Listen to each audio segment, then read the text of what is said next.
மாண்பு நீர்வளத்துறை அமைச்சர் அவர்கள்.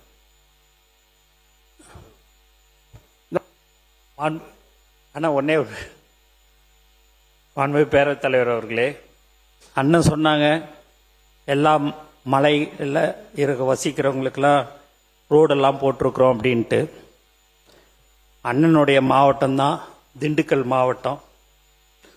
கொடைக்கானல் பிளாக் தாண்டிக்குடி என்ற ஒரு பஞ்சாயத்தில் போன வருடம் எங்கள் தலைவர் தளபதி அவர்கள் படப்பிடிப்புக்கோசம் ஷூட்டிங்கோசம் அங்கே போனார். ஒரு சீன் எடுக்கணும்னு சொல்லிட்டு அந்த கரடு முரடா ஜீப்பில் மேலே ஏறி அந்த இடத்துக்கு போனார் தாண்டிக்குடியில். நானும் கூட போயிருந்தேன். ஆனால் கீழே வரும்போது அவர் 1 மணி நேரம் தனியாக நடந்து வந்தார். வந்த உடனே 15 வருஷமாக அந்த இடத்துல ரோடு வசதி இல்லை. நம்ம சொந்த செலவில் இந்த ரோடு ஒரு 254 பேர் தான் அங்கே வாழ்ந்து கொண்டிருக்கிறார்கள். அதனால் ரோடு போடலை, நம்ம சொந்த செலவில் போட்டுடலாமான்னு. நம்மளை பேனர் வைக்கவே விடலை, நம்மளை எங்கே போய் இந்த ரோடு போடுறதுக்கு விடுவாங்க சார் அப்படின்னு. நம்மளுடைய ஆட்சி கண்டிப்பாக வந்துடும் சார், வந்த உடனே போட்டுடலாம் அப்படின்னு சொன்ன சிரிச்சார். நான் பதவியேற்று 5வது நாள் முதலமைச்சர் அலுவலகத்திலேருந்து ஒரு நோட் ஷீட் வருது. என்னான்னு பார்த்தீங்கன்னா, அந்த தாண்டிக்குடி கிராமத்துக்கு ரோடு போடணும்னு சொல்லிட்டு போன வருஷம் மே மாசத்துல சொன்னதை நினைப்பு வச்சுக்கின்னு நான் அதை மறந்துட்டேன். எங்களுடைய முதலமைச்சர் அவர்கள் வந்த 5வது நாட்களே அதை போடுறதுக்கு சொன்னார். இன்னைக்கு சுமார் 5 கோடி ரூபாய் ஒதுக்கீடு செய்யப்பட்டு இன்று வேலை ஆரம்பிக்கப்பட்டிருக்கிறது என்பதை இந்த அவையில் நான் தெரிவித்துக் கொள்கிறேன். அவங்க பேசுறாங்க, அவங்க மூலமா பேச அவங்க பேசுறாங்கல்ல, அவங்க பேசும்போது நீங்க வருங்க. அவங்க பேச உறுப்பினர் அவங்க நீங்க பேசுங்க. இல்ல அவங்க மூலம் பேச உங்க உறுப்பினர் தானே பேசுறாங்க, பேசட்டும். இல்ல அதாவது இப்படி மாண்புமிகு அமைச்சர் அவர்கள் சொன்னது கூடம் நகர் என்று ஒரு நகர் ஏதோ ஒரு பகுதியில் இருக்காது. நான் சொல்ல பிரதான சாலை கிடையாது, தாண்டிக்குடியில் அது ஒரு பிரதான சாலை கிடையாது. கூடம் நகர் இல்ல, அது இல்ல. கூடம் நகருக்கு நாங்கள் பண ஒதுக்கீடு செய்து அதுக்காக ஒதுக்கிய பணத்தை அந்த டெண்டர் எடுத்தவர் இறந்து விட்டார். இறந்து விட்டதற்கு பின்னால் வீரகுமார்னு இறந்துட்டாரு. அதுக்கு பின்னால இப்ப டெண்டர் வச்சாச்சு, அதுக்கு தான் அந்த பணி நடக்குது. ஆக அதற்கு டெண்டர் கொடுத்த ஆட்சியும் எங்களுடைய ஆட்சி என்பதை நான் தெரிவித்துக் கொள்ள விரும்புகின்றேன்.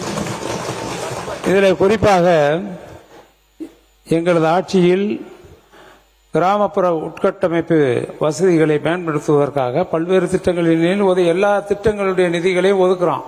ஒரு இன்னுக்குள்ள கொண்டு வர ஒரு கிராமத்தினுடைய வளர்ச்சிக்காக, கிராம வளர்ச்சிக்காக எல்லா திட்டங்களையும் கொண்டு வர்றோம். அதில் பார்த்தீங்கன்னா அனைத்து கிராம அண்ணாமரவளர்ச்சி திட்டத்துக்கு 1200 கோடி கொடுத்துருக்கோம். அதே மாதிரி நபார்டு பிஎம்ஜி சுவையில் 3700 கோடி கொடுத்துருக்கோம். அதுபோக பெரிய அர்பனுக்கு 300 கோடி கொடுத்துருக்கோம். அதுபோக குழந்தை நேயப்பள்ளின்னு சைல்டு ஃப்ரெண்ட்லி ஸ்கூல்னு ஒன்று இருக்கு, அதுக்கு அந்த ஸ்கூல் உங்களுக்கு தெரியும், அது கிட்டத்தட்ட 200 கோடி கொடுத்துருக்கோம் அந்த வருஷம், போன வருஷம். அப்ப கொடுத்ததுல 200 கோடி.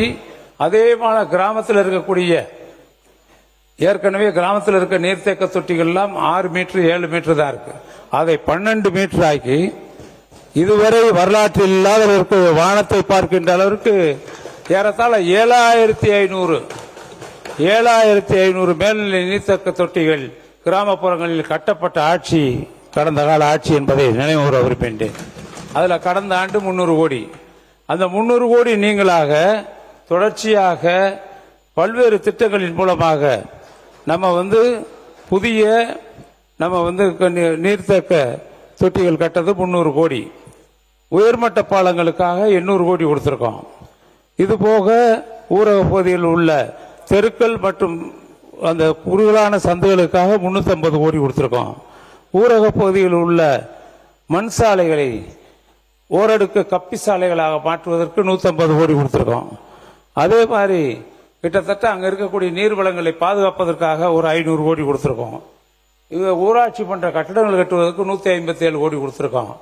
அதுபோக நமக்கு நாமே திட்டத்திற்காக 150 கோடி கொடுத்திருக்கோம்.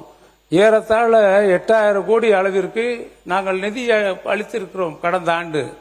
ஆனால் இந்த ஆண்டு நீங்கள் பெரிய அர்பனுக்கு ஒரு 1000 கோடி, அது மலை வளர்ச்சி பகுதிகளுக்கு சாலைகள் அமைக்க ஒரு 100 கோடி, இது போக 6000 கோடி கொடுத்திருக்கேன். மொத்தம் 7100 கோடி. இதை கணக்கிட்டு பார்த்தால் இந்த நிதிநிலை அறிக்கையில் கடந்த ஆண்டு நடந்த உள்கட்டமைப்பு வசதிகளுக்காக, கிராமப்புற உள்கட்டமைப்பு வசதிகளுக்காக வழங்கப்பட்ட பணம் ஏறத்தாழ 8000 கோடி. நீங்க 7807 கோடின்னு வச்சுக்கோங்க. நீங்க 7100 கோடி கொடுத்திருக்கீங்க. ஆக குறைவாகத்தானே இருக்கிறது. இந்த நிதிநிலை அறிக்கையில் பார்க்கின்ற பொழுது எந்த வித்தியாசம் தெரியல. வீடு கட்டுறதுக்குனால 3500 கோடி தான். இதுக்கு உள்கட்டமைப்பு பள்ளிக்கல்வித்துறை அமைச்சர் மாண்புமிகு பேரவைத் தலைவர் அவர்களே, பல்வேறு விஷயங்களை மூத்த உறுப்பினர் அண்ணன் சுட்டி காண்பித்துக் கொண்டிருந்தார். நேற்று கூட மூத்த உறுப்பினர் ஏவாவில் அண்ணன் பேசும்போது சமஸ் அவர்களினுடைய ஒரு புத்தகத்தை கூட காட்டினாங்க. நான் சமஸ் அவர்களினுடைய வார்த்தைகளை நல்லா படிக்கக்கூடிய ஒரு ரீடர். அவர் இன்னொரு ஆர்டிகல் எழுதியிருந்தார். ஆர்டிகலின் தலைப்பு என்ன தெரியுமா? விஜய் 100 ஊழலுக்கு எதிரான ஒரு அடி. என்ன பேசினாலும் ஆதாரம் காட்டுங்கள், ஆதாரம் காட்டல அவர் சொல்கிறார்கள். அமைச்சர் பெருமக்கள் எழுந்து பேசுகிற போதே தவறு நடந்திருக்கலாம் என்று அவரே சொல்கிறார். முதலில் தவறு நடந்திருக்கலாம் என்று ஒப்புக்கொண்டதற்கு ஒரு பணிவான நன்றியை தெரிவித்துக் கொண்டு, ஆதாரங்களை நாங்கள் காட்டும் போதே இப்படி பேசுகிறார்கள். மாண்புமிகு முதலமைச்சர் ஆதாரங்களை வைத்திருக்கிறார், அவர் ஒருவேளை எடுத்து காட்டிவிட்டார் என்று சொன்னால் அவர்கள் நிலைமை நினைத்து பார்த்தேன். கொஞ்சம் கவலையாகத்தான் இருக்கிறது.